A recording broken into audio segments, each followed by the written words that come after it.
ನಿನಗೆ ಧನುರ್ವೇದ ಕಲಿಬೇಕಂತ ಆಸೆ ಆಯಿತು, ಅಧಿಕ ಪ್ರಸಂಗಕ್ಕೆ ಹೊರಟಿ. ಓಹೋ, ಯಾರು ನಿನ್ನನ್ನು ಕರೆಯಲಿಲ್ಲ, ಬಂದು ಸೇರಿಕೊಂಡಿ. ಆಮೇಲೆ ನಿನ್ನದಾದಂಥ ಆ ದಾರಿದ್ರ್ಯವನ್ನು ಕಂಡು ನಮ್ಮ ಸುಯೋಧನ ನಿನ್ನನ್ನು ಅಂಗೀಕರಿಸಿಕೊಂಡ ತನ್ನವನಾಗಿ. ಓಹೋ, ಪ್ರಾಯಶಃ ನಮ್ಮ ಅರ್ಜುನನ ಮೇಲೊಂದು ಅಸ್ತ್ರವಾಗಿ ಬಳಸಬಹುದು ಅಂತ ಊಹಿಸಿದನು ಏನು. ಆಮೇಲೆ ನಡೆದಂಥ ಎಲ್ಲಾ ಪ್ರಕರಣವನ್ನು ನೆನಪಿಸಿಕೊ.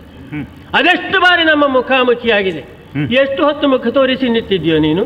ನಿನ್ನ ಮುಖ ನೋಡಿದಕ್ಕಿಂತ ಹೆಚ್ಚು ನಿನ್ನ ಬೆನ್ನು ನೋಡಿದ್ದು ಹೆಚ್ಚು. ನಾನು ಇವತ್ತು ಬಂದು ಯುದ್ಧಕ್ಕೆ ಅಂತ ನಿಂತಿದ್ದಿ. ಏನು ಸುಯೋಧನ ಜೊತೆಯಲ್ಲಿ ಅಂತಃಪುರದಲ್ಲಿ ಪಗಡೆ ಆಡಿದ ಹಾಗೆ ಅಂತ ಆಲೋಚನೆ ಮಾಡಿದ್ಯಾ ನೀನು? ಅರ್ಜುನನ ಮುಂದೆ ನಿಂತಿದ್ದೆ ನೀನು. ಓ, ನಿನ್ನೆವರೆಗೆ ಏನು ಮಾಡದೇ ಇದ್ದಂತಹ ಕೆಲವೊಂದು ಕೆಲಸಗಳನ್ನು ಇವತ್ತು ಮಧ್ಯಾಹ್ನದವರೆಗೆ ಮಾಡಿದ್ದೇನೆ ಎನ್ನುವಂತ ಆ ಒಂದು ಅಹಂಭಾವದಿಂದಲೋ ಜಂಭದಿಂದಲೋ ನೀನು ಮುಂದೆ ಬದ್ದಿತ್ತಿ ಅಂತ ಆದ್ರೆ, ಇವರೆಲ್ಲರೆದುರ ನೀನು ತೋರಿಸಿದಂತಹ ಪ್ರದರ್ಶನ, ಇವರೆಲ್ಲರನ್ನು ಎದುರಿಸಿ ನೀನು ಮಾಡಿದಂತಹ ಕಾಳಗದ ಚಮತ್ಕೃತಿ, ಅದೆಲ್ಲ ಆದೀತು ಅರ್ಜುನನ ಮುಂದೆ ಆದೀತು. ಅದನ್ನು ನೀನು ಯೋಚನೆ ಮಾಡಬೇಕಾಗಿತ್ತು. ಹಾಗಿದ್ರೆ ಅರ್ಜುನನ್ನು ಎದುರಿಸಬೇಕಿದ್ರೆ ಏನೆಲ್ಲ ಸಿದ್ಧತೆಗಳು ಬೇಕು, ಏನು ಯೋಗ್ಯತೆ ಬೇಕು, ಆ ಯಾವ ಯೋಗ್ಯತೆಯನ್ನು ಪಡೆದುಕೊಳ್ಳದೆ, ಆ ಯೋಗ್ಯತೆ ಯಾವ ಬಲವೂ ಇಲ್ಲದೆ ಅರ್ಜುನನ ಮೇಲೆ ಯುದ್ಧಕ್ಕೆ ನಾನು ಬಂದಿದ್ದೇನೆ. ಏನು ರಥವನ್ನು ಚಾಚೋದು, ಪಾರ್ಥ ಸಾರಥ್ಯ ಉಳ್ಳ ಶ್ರೀಕೃಷ್ಣನ ಈ ರಥದ ಮುಂದೆ ರಥವನ್ನು ಚಾಚಿ ನಿಲ್ಲುತ್ತೇನೆ. ಹಬ್ಬ, ನಿನ್ನ ಎದೆಯಲ್ಲಿ ಧೈರ್ಯದ ಗುಂಡಿಗೆ ಬೆಳೆದದ್ದೇ ನಿಂತು ಬಿಟ್ಟಿದ್ಯಲ್ಲ ನನ್ನ ಎದುರು. ಒಂದು ಪ್ರಶ್ನೆ ಉಂಟು, ನೀನೊಂದು ಪ್ರಶ್ನಾ ಚಿಹ್ನೆ. ಹೌದು ಅಲ್ವೋ? ಎಲ್ಲವೋ ಸೂತನ ಮಗನೇ, ಹೌದು ಅಲ್ವೋ? ಎಲ್ಲರ ಮನಸ್ಸಲ್ಲಿರುವಂತಹ ಪ್ರಶ್ನೆ. ಯಾರಾದ್ರೂ ನಮಗೆ ಲಕ್ಷ್ಯ ಅಲ್ಲ. ಹೌದಲ್ಲ, ಸೂತಪುತ್ರನೆಂದೇ ನಿನ್ನನ್ನು ನಾವು ಗುರುತಿಸಿದ್ದು.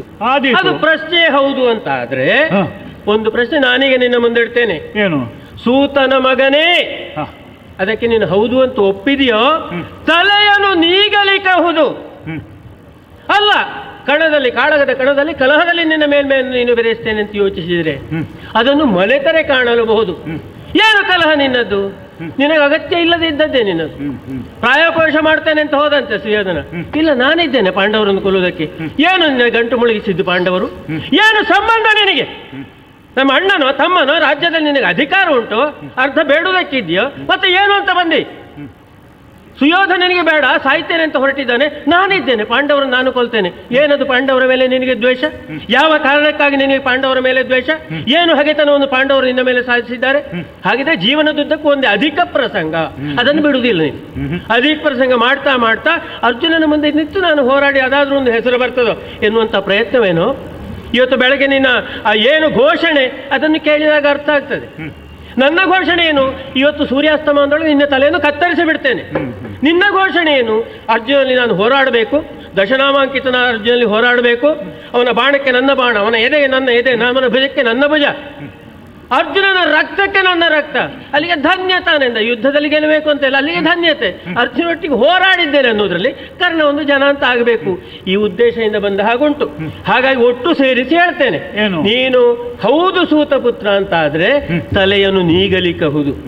ಅಲ್ಲ ಕಲಹದಲ್ಲೇ ನಾನು ಮೇಲೆ ಅಂತ ನೀನು ತೋರಿಸ್ತೇನೆ ಅಂತಾದ್ರೆ ಅರ್ಜುನನ ಮುಂದೆ ಮರೆತು ನೋಡುವ ಕಾಣಬಹುದು ಅದನ್ನು. ಬಿಡು ಬಿಡು ಬಿಡು ಬಿಡು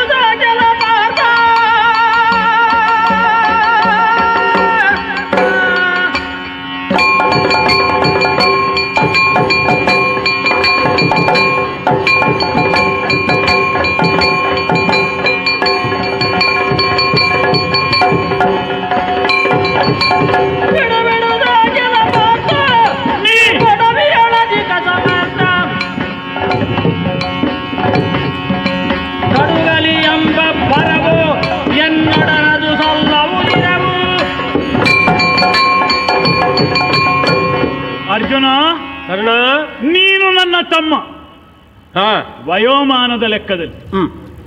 ಇನ್ನೊಂದು ಮಜಲಿನಿಂದ ನೋಡಿದ್ರೆ ನಿನ್ನ ಅಣ್ಣನಿಗೆ ಅಣ್ಣ ನಾನು. ಧರ್ಮರಾಯನ ಎತ್ತರವನ್ನು ಅವಲೋಕಿಸಿದೆ, ಅವನಿಗಿಂತಲೂ ಒಂದು ಅಂಗುಲ ಹೆಚ್ಚು. ನನ್ನನ್ನು ನಿನ್ನನ್ನು ಹೊತ್ತ ತಾಯಿ ಒಬ್ಬಳೆ, ಈ ಭೂಮಿದೇವಿ. ನೀನು ಯಾರು ಏನು ಎಂಬುದನ್ನು ಪ್ರಪಂಚ ತಿಳಿದುಕೊಂಡಿದೆ. ಕರ್ಣ ಎನ್ನುವವನು ನೀನು ಹೇಳಿದಂತೆ ಈಗಲೂ ಪ್ರಶ್ನಾರ್ಥಕ ಚಿಹ್ನವಾಗಿದ್ದಾರೆ. ಕರ್ಣ ಏನು ಅಂತ ಅರ್ಥವಾಗಿದ್ರೆ ನೀನು ನನ್ನ ಎದುರು ನಿಲ್ಲಿಕ್ಕಿಲ್ಲವಾಗಿತ್ತು. ಎಲವ ಸೂತನ ಮಗನೇ ಎಂದು ಒಬ್ಬನನ್ನು ಬೊಟ್ಟು ಮಾಡಿ ತೋರಿಸುವ ಆ ಘನಸ್ಥಿಗೆಯನ್ನು ಚಂದ್ರವಂಶದವರು ಕಳಕೊಂಡು ಶತಮಾನಗಳೇ ಉರುಳಿ ಹೋದು. ಚಂದ್ರವಂಶದ ಚರಿತ್ರೆಯನ್ನೊಮ್ಮೆ ಪುಟ ತಿರುಗಿಸಿ ನೋಡು, ಆವಾಗ ನಿನಗೆ ಸ್ಫಟಿಕ ಸ್ಫುಟವಾಗುತ್ತದೆ. ಗಂಗಾ ನದಿಯಲ್ಲಿ ತೇಲಿಕೊಂಡು ಬಂದಂತಹ ಮಗುವೊಂದು ಈ ಹೊತ್ತು ಅರ್ಜುನನ ಮುಂದೆ ನಿಂತುಕೊಂಡಿದೆ, ಸಕಲ ಪರಾಕ್ರಮಿಯಾಗಿ. ಪಾರ್ಥ ಎನ್ನುವ ಹೆಸರು ಕುಂತಿಯ ಮಕ್ಕಳಿಗೆಲ್ಲ ಅನ್ವಯವಾಗುತ್ತದೆ. ಆದರೆ ಆ ಹೆಸರಿನಿಂದ ಗುರುತಿಸಲ್ಪಡುವವನು ನೀನು ಮಾತ್ರ. ಅದು ಪರಿಸರ ಮತ್ತು ಪರಿಸ್ಥಿತಿ ಅನುಕೂಲವಾದ್ರಿಂದ. ಕೃಷ್ಣನಂಥವನು ನಿನಗೆ ಸಾರಥಿಯಾಗಿ ದೊರಕಿದ್ದಾನೆ ಎನ್ನುವುದು ಘನವಾದ ವಿಚಾರ ಹೌದು. ಆದರೆ ಕೃಷ್ಣ ನಿನ್ನಸ್ತಿರವೇ ನೋಡ್ತಾ ಇದ್ದಾನೆ, ನಿನ್ನನ್ನೇ ಗಮನಿಸ್ತಾ ಇದ್ದಾನೆ ಅಂತ ನೀ ಭಾವಿಸಿಕೊಂಡ್ರೆ ತಪ್ಪಾಗ್ತದೆ. ಸಾರಥಿಯಾದ ಅವನು ಎದುರು ನೋಡ್ತಾ ಇದ್ದಾನೆ ಅಂದ್ರೆ ನನ್ನ ಹಾಗಿದ್ದವರ ಬಗ್ಗೆ ಅವನ ಗಮನ ಹರಿಯುತ್ತದೆ. ಪಚಾರಿಸುವುದನ್ನು ಬಿಡು, ಬತ್ತಳಿಕೆಯಲ್ಲಿ ಬಾಣಗಳಿದ್ರೆ ಅವುಗಳನ್ನು ಬಿಡು ಎಂಬುದಕ್ಕಾಗಿ ಬಿಡು ಬಿಡು ಅಂತ ನಾನು ಹೇಳಿದ್ದೆ. ನಿನ್ನ ಬಗ್ಗೆ ನನಗೆ ಹುಟ್ಟಿಕೊಂಡದ್ದು ಮತ್ಸರ, ಅದು ಅಭಿಮಾನದ ಇನ್ನೊಂದು ಮುಖ. ಧನುವನ್ನು ಹಿಡಿದ ಪ್ರತಿಯೊಬ್ಬನು ಬಯಸುವುದು ಅರ್ಜುನನ ಆ ಎತ್ತರಕ್ಕೆ ಏರಬೇಕು ಎಂದು. ನೀನು ಅವರಿಗೆಲ್ಲ ಮಾದರಿಯ.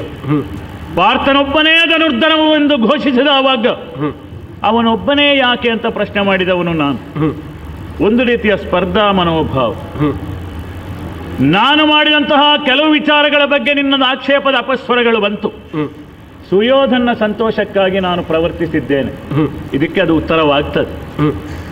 ನನ್ನ ಹಾಗಿದ್ದವನು ವಿಳಾಸವೇ ಇಲ್ಲದವನು, ರಹಸ್ಯವಾಗಿದ್ದವನು. ಒಂದು ರೀತಿ ಮನ್ನಣೆಯನ್ನು ಗಳಿಸಬೇಕಾದರೆ ಸುಯೋಧನಂತವನ ಸ್ನೇಹ ಅನಿವಾರ್ಯ. ಅಂಗದೇಶದ ಆಧಿಪತ್ಯವನ್ನು ಅವನು ಕರುಣಿಸಿದ್ದು ನನಗೊಂದು ಸ್ಥಾನವನ್ನು ಕಲ್ಪಿಸುವುದಕ್ಕಾಗಿ. ಅಂತಃಪುರದಲ್ಲಿ ಪಗಡೆಯಾಡಿದ ಹಾಗಲ್ಲ ಅಂತ ಒಂದು ಚುಚ್ಚು ಮಾತನ್ನು ನೀನು ಹೇಳಿದೆ.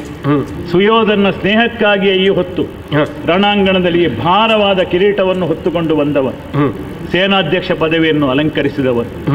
ನಾನು ಏನೂ ಅಲ್ಲವಾಗಿದ್ರೆ ನೀನು ಪ್ರತಿಜ್ಞೆಯನ್ನು ಮಾಡಬೇಕಾದ ಅಗತ್ಯ ಇರಲಿಲ್ಲ. ಇನ್ನು ನಾನು ಘೋಷಿಸಿದ ಬಗ್ಗೆ ಭವಿಷ್ಯವನ್ನು ಹೇಳುವವನಲ್ಲ ನಾನು. ರಣಾಂಗಣದಲ್ಲಿ ಏನಾಗುತ್ತದೆ ಎನ್ನುವ ಪರಿಣಾಮ, ಅದರ ಬಗ್ಗೆ ಲಕ್ಷ್ಯವನ್ನು ಇರಿಸುವ ಹೋರಾಟಗಾರನೂ ಅಲ್ಲ. ಏನಿದ್ರೂ ನಾವು ದುಡಿಯಬೇಕು, ಇಷ್ಟೇ ನನ್ನ ಪ್ರವೃತ್ತಿ. ಹಾಗಾಗಿ ನಾನು ಪ್ರತಿಜ್ಞೆಯನ್ನು ಮಾಡಿದ್ದೆ. ಒಂದು ನಾನು, ಇಲ್ಲ ನೀನು, ಇಬ್ಬರಿಗೂ ಸಮಾನವಾದ ಅವಕಾಶ ಉಂಟು. ಇದು ಈ ಹೊತ್ತು ಪ್ರಾರಂಭ ಆದದ್ದಲ್ಲ. ನೀನೇ ಹೇಳಿದ ಹಾಗೆ ಆವತ್ತು ಬಿಲ್ವಮಂಗಲದಲ್ಲಿ ನಾನು ಕಾಣಿಸಿಕೊಂಡದ್ದು ಅಂದಿನಿಂದಲೇ ಹೊಗೆಯಾಡುತ್ತಾ ಇದ್ದುದು ಇವತ್ತಿಗೆ ಹತ್ತಿಕೊಂಡಿತ್ತು. ಅದನ್ನೇ ತಿಳಿದವರು ಹಿಂದಿನಿಂದ ಹೇಳಿದ್ದು, ಇತ್ತಲು ಹತ್ತಿತು ಕರ್ಣಾರ್ಜುನರಿಗೆ ಕಾಳಗ. ಇಲ್ಲಿ ಹೋರಾಟವನ್ನು ಮಾಡುವವರು ನಾನು ಮತ್ತು ನೀನು ಮಾತ್ರ. ಉಳಿದವರೆಲ್ಲ ಪ್ರೇಕ್ಷಕರು. ಅಂಬರದಲ್ಲಿ ಅನಿಮಿಷರು ನೆರೆದಿದ್ದಾರೆ, ಅಸುರ ವರ್ಗದವರು ನೆರೆದಿದ್ದಾರೆ. ಇವರೆಲ್ಲರೂ ಬಂದದ್ದು ಇವತ್ತು ಕರ್ಣಾರ್ಜುನ ಪ್ರಸಂಗ.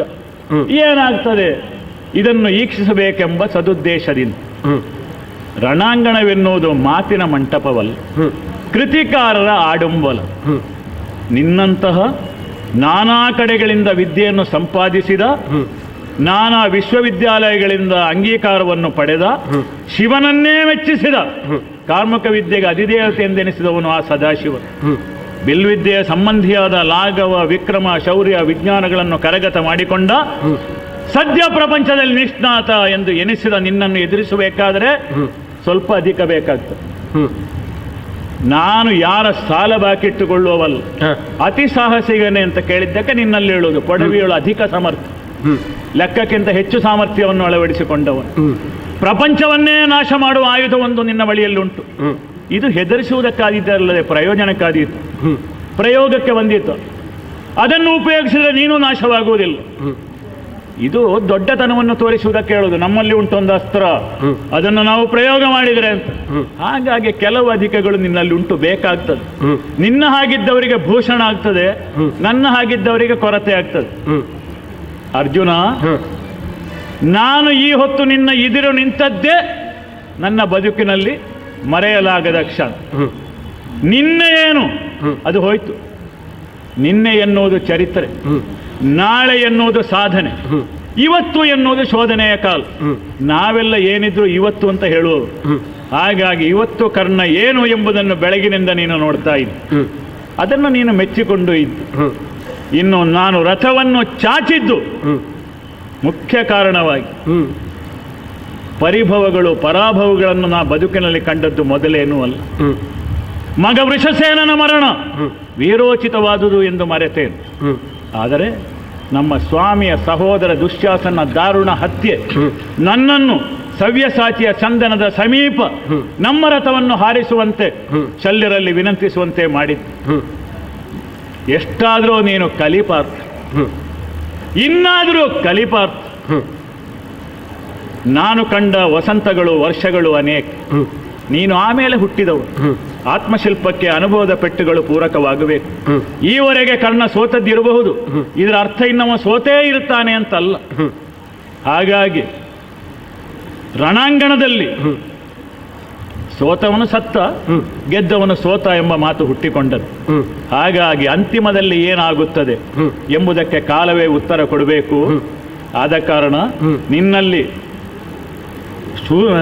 ಒಳ್ಳೆಯ ಬಾಣಗಳಿದ್ರೆ ಅಥವಾ ಪರಿಣಾಮಕಾರಿಯಾದ ಶರಗಳನ್ನು ನೀನು ಸಂಗ್ರಹಿಸಿದ್ರೆ ಧಾರಾಳವಾಗಿ ಅವುಗಳ ಪ್ರಯೋಗ ಮಾಡಬಹುದು.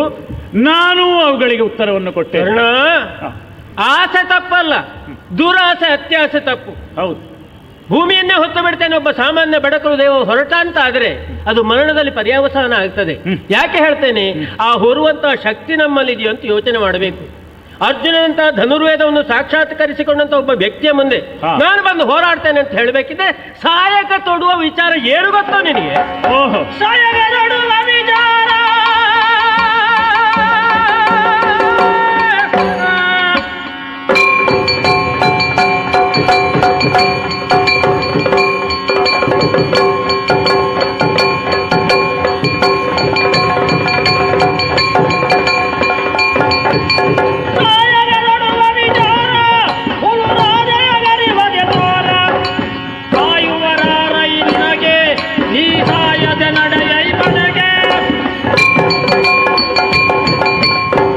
ನಿನ್ನನ್ನು ಎದುರಿಸಿ ಯುದ್ಧ ಕಣದಲ್ಲಿ ನಿಂತದ್ದೇ ನನಗೊಂದು ಹೆಮ್ಮೆ. ಹೌದಲ್ಲ,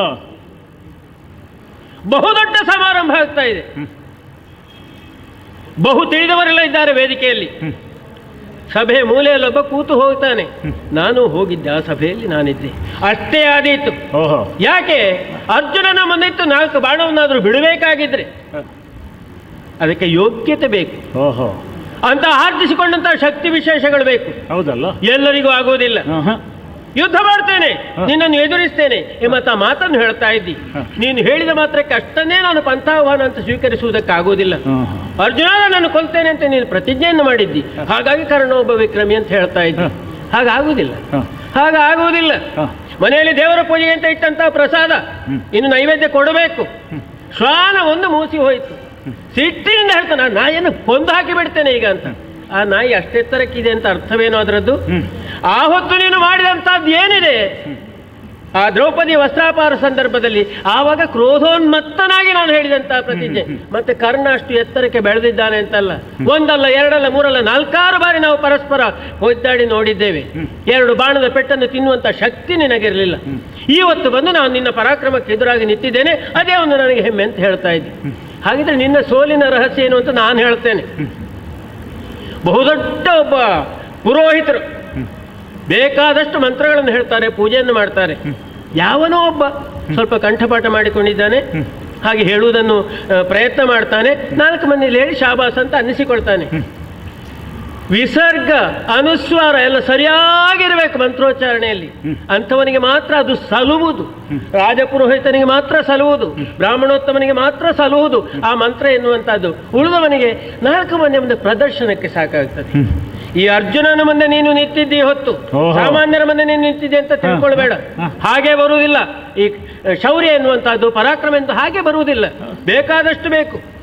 ಒಬ್ಬ ಯೋಗ್ಯ ಗುರುವಿನಲ್ಲಿ 4 ಅಕ್ಷರ ಕಲ್ತಕೊಳ್ಳಿ ವಿದ್ಯೆ ಬರ್ತದೆ ಅಂತ ತಿಳ್ಕೊಳ್ಬೇಡ. ಸಾಕಷ್ಟು ಹಿನ್ನೆಲೆ ಬೇಕದಕ್ಕೆ. ರಕ್ತಗತವಾಗಿ ಬರಬೇಕು. ಶ್ರೀಮತ್ ಶಕ್ತಿ ರಕ್ತದಲ್ಲಿ ಬರುವಂತಹದ್ದು, ಆನುವಂಶಿಕವಾಗಿ ಬರುವಂತಹದ್ದು. ಕ್ಷತ್ರಿಯನಾಗಿ ಹುಟ್ಟಬೇಕವನು. ಭೂತಮತ್ ಶಕ್ತಿ ಆರ್ಜಿಸಿಕೊಂಡಂತಹ ಶಕ್ತಿ ಗುರುಮುಖೇನವಾಗಿ ಕಲಿಬೇಕು, ಸಂಪಾದನೆ ಮಾಡಿಕೊಳ್ಬೇಕು. ವಿಭೂತಿ ಮತ್ ಶಕ್ತಿ ನೋಡೊಮ್ಮೆ ನಮ್ಮ ವಿಭೂತಿಮತ್ ಶಕ್ತಿಯನ್ನು ಏನಿದೆ ಅಂತ ಅವರಿಂದ ಪಡ್ಕೊಂಡದ್ದು ಅದು ವಿಭೂತಿಮತ್ ಶಕ್ತಿ ತ್ರಿನೇತ್ರದಿಂದ. ಇಷ್ಟನ್ನೆಲ್ಲ ಆರ್ಜಿಸಿಕೊಂಡಂತ ಅರ್ಜುನನ ಮುಂದೆ ನಾನು ಯುದ್ಧ ಮಾಡ್ತೇನೆ ಅಂತ ಹೇಳ್ತೇನೆ. ಏನಿದೆಯೋ ನಿನ್ನಲ್ಲಿ ಸಹಾಯಕ ತೊಡುವ ವಿಚಾರ ನಿನಗೆ ಸ್ವಲ್ಪ ಮಟ್ಟಿಗೆ ಬರಬಹುದು, ನಿನಗೆ ಸಲ್ಲುವುದೇ ಅದು ರಾಧೆಯಾಗಿ. ಹೌದು ಅಂತಾದ್ರೆ ಅದನ್ನು ತೋರಿಸಿ ಬಿಡು. ನಾನು ನೋಡ್ತೇನೆ ಏನು ನೀನು ಸಹಾಯಕ ವಿದ್ಯೆಯನ್ನು ಕಲ್ತಿದ್ದೀಯ ಎಂಬುದನ್ನು ಪ್ರತ್ಯಕ್ಷದಲ್ಲಿ ನೋಡಿಕೊಳ್ತೇನೆ. ಎಚ್ಚರಿಕೆ, ತಲೆಯನ್ನು ಕಳ್ಕೊಳ್ಬೇಕಾದೀತು. ಕಾಯುವರು ಯಾರು ನಿನ್ನಂತ ನಿರ್ಣಯ ಮಾಡಿದ್ದೀಯೋ ನಮ್ಮ ಮಾವನನ್ನು ಅದಕ್ಕೆ ಕರ್ಕೊಂಡು ಬಂದದ್ದು ನಿನ್ನನ್ನು ಕಾಯಬೇಕು ಅಂತೇಳಿ. ಏನು ಅಂತ ಯೋಚನೆ ಮಾಡಿ ಅರ್ಥ ಹಾರದಿರ ಕಟಾನರನೇ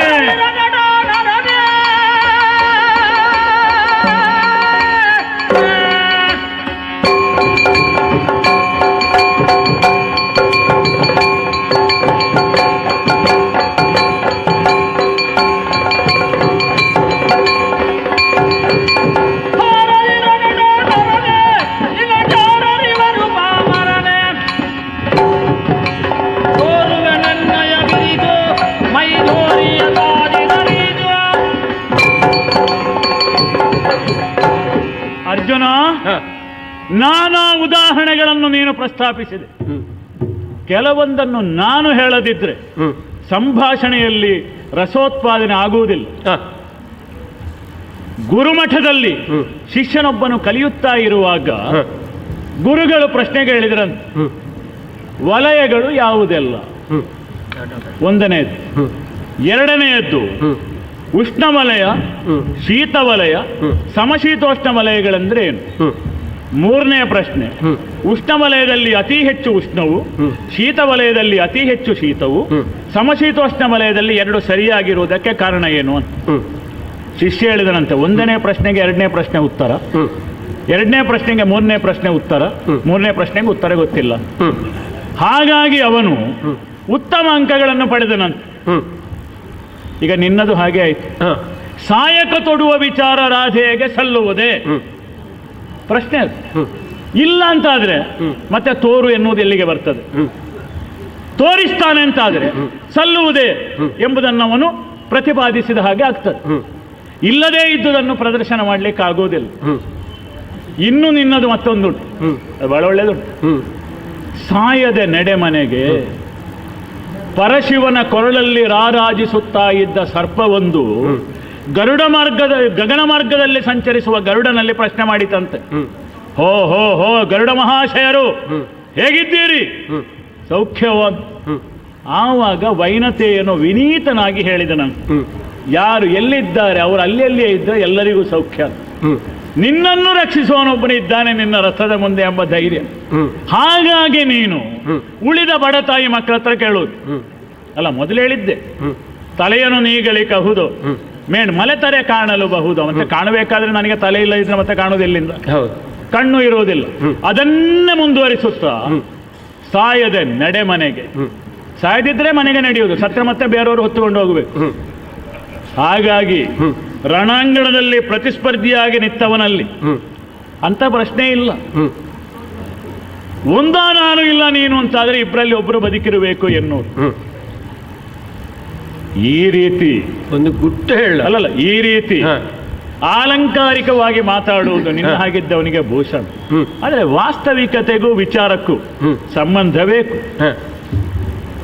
ನೀನು ಸಾಕಷ್ಟು ಬಿರುಸನ್ನು ಪ್ರದರ್ಶನ ಮಾಡಿದವು. ಅರ್ಜುನನ ಹೋರಾಟ ಅಂತಂದ್ರೆ ಅದು ಅದಕ್ಕೆ ಸಮಾನವಾದ್ದು ಬೇರೆ ಇಲ್ಲ. ನಮ್ಮದೆಲ್ಲ ಯಾವಾಗಲಲ್ಲ, ಹಬ್ಬದ ಹಾಗೆ. ಹಾಗಾಗಿ ನನ್ನದು ಮಾತ್ರ ಅಲ್ಲ ಬಿಡು, ಭೀಷ್ಮಾಚಾರ್ಯರು ಇದೇ ಕುರುಕ್ಷೇತ್ರ ರಣಾಂಗಣದಲ್ಲಿ ಮಾಡಿದ್ದದೆ ಎಂಥದ್ದು ಹಬ್ಬ. ಹಾಗಾಗಿ ಭೀಷ್ಮ ಪರ್ವ ದಿನವೊಂದಕ್ಕೆ 10,000ಕ್ಕೂ ಮಿಕ್ಕಿದ ಮಕುಟವರ್ಧನರ ಶಿರವನ್ನು ಧರೆಗುರುಳಿಸಿ ತಾನು ಓರ್ವ ಪರಾಕ್ರಮಿ ಎಂಬುದನ್ನು ಪ್ರತಿಷ್ಠಾಪಿಸಿದ. ಯಾವ ಪಕ್ಷಕ್ಕೆ ಎಷ್ಟು ಲಾಭ ಆಯಿತು ಎನ್ನುವ ಲೆಕ್ಕ ಬೇಡ. ದ್ರೋಣಾಚಾರ್ಯರು ಹಾಗೆ ಮಾಡಿದ್ರು. ಕುಲಗುರುಗಳು ಅವರ ಪ್ರತಿಷ್ಠಾಪನೆ, ವ್ಯಕ್ತಿತ್ವ ಪ್ರತಿಷ್ಠಾಪನೆ. ಕರ್ಣ ಹಾಗಲ್ಲ. ನೀನು ಆವಾಗ ಒಂದು ಉದಾಹರಣೆ ಹೇಳಿದ್ದು, ಗ್ರಾಮಸಿಂಹದ್ದು ಅಂದ್ರೆ ಶ್ವಾನದ್ದು. ಶ್ವಾನ ಎನ್ನುವುದು ಕೃತಜ್ಞತೆಗೆ ಸಂಕೇತ. ಕರ್ಣನೂ ಹಾಗೆ ನನ್ನಿಗೆ. ಅದು ಕೌರವನ ಬಗ್ಗೆ ಇರುವಂತಹ ನನ್ನಿ. ಕೆಲವರು ನನ್ನಿ ಎನ್ನುವುದಕ್ಕೆ ಸತ್ಯ ಅಂತ ತಪ್ಪು ವ್ಯಾಖ್ಯಾನ ಮಾಡಲಿಕ್ಕುಂಟು. ಸರಿಯಲ್ಲ, ಅದು ಕೃತಜ್ಞತೆ. ನನಗೆ ಬದುಕಿನಲ್ಲೊಂದು ಸ್ಥಾನವನ್ನು ಕಲ್ಪಿಸಿಕೊಟ್ಟವನು. ಅದಲ್ಲ, ಅವನ ಹೃದಯ ಮಂದಿರದಲ್ಲಿ ನನ್ನ ವಾಸಕ್ಕೆ ಯೋಗ್ಯ ಸ್ಥಾನವನ್ನು ಮಾಡಿಕೊಟ್ಟವನು ಸುಯೋಧನ. ಅವನಿಗಾಗಿ ಮುಡಿಪಾಗಿರಿಸಿದ್ದು ಈ ಶರೀರ. ಇಲ್ಲದಿದ್ದರೆ ಪಕ್ಷಾಂತರ ಮಾಡೋದಿದ್ರೆ ಕರ್ಣನಾಗಿದ್ದವರಿಗೆ ಅವಕಾಶ ಧಾರಾಳ ಉಂಟು. ನಾನು ಹಾಗಿದ್ದವಲ್ಲ. ನಾನು ನಚ್ಚಿಕೊಂಡದ್ದು ಸುಯೋಧನನ್ನು, ಒಪ್ಪಿಕೊಂಡದ್ದು ಸುಯೋಧನನ್ನು, ಅಪ್ಪಿಕೊಂಡದ್ದು ಸುಯೋಧನನ್ನು. ಅವನನ್ನು ಬಿಟ್ಟರೆ ಬೇರೆ ಪ್ರಪಂಚ ಇಲ್ಲ. ನಾನು ಯಾವ ಕ್ರಿಯೆಗಳನ್ನು ಮಾಡಿದ್ರು ಪ್ರಭುವಿನ ಸಂತೋಷಕ್ಕಾಗಿ. ಈಗ ಹೋರಾಟಕ್ಕೆ ನಿಂತದ್ದಾದರೂ ಅದಕ್ಕಾಗಿ. ಮತ್ತೆ ನಿನ್ನ ಹಾಗಿದ್ದವರಿಗೆ ಕೆಲವು ವ್ಯವಸ್ಥೆ ಉಂಟಂತೆ ನಾನು ಕೇಳಿದ್ದು. ನಾವು ಕಾದಿರಿಸಿದ್ದಿತ್ತು, ಆದರೆ ಸುಯೋಧನಿಗಾಗಿ ಅದನ್ನು ವ್ಯಯ ಮಾಡಿದ್ದೆ. ಅದರ ಅರ್ಥ ನಮ್ಮ ಬಂಡವಾಳದಲ್ಲಿ ಏನೂ ಇಲ್ಲ ಅಂತಲ್ಲ. ನಿನ್ನದು ನನಗಾಗಿ ಕಾದಿರಿಸಿದ್ದಿದ್ರೆ ಅದನ್ನು ನೀನು ಪ್ರಯೋಗ ಮಾಡಬಹುದು. ಈ ರಣಾಂಗಣದಲ್ಲಿ ಪಚಾರಿಸುವಿಕೆಯೇ ಉದ್ದ ಉದ್ದ ಆಗಬಾರದು. ಇದು ನಮ್ಮ ಹಾಗಿದ್ದ ವಿಕ್ರಮಿಗಳ ಆಡುಂಬಲು. ಹಾಗಾಗಿ ಮೊದಲು ನೀನು ಬಾಣ ಹೊಡೆಯುತ್ತೀಯ, ಅಲ್ಲ ನಾನು ಹೊಡಿಬೇಕು ನೋಡೋಣ.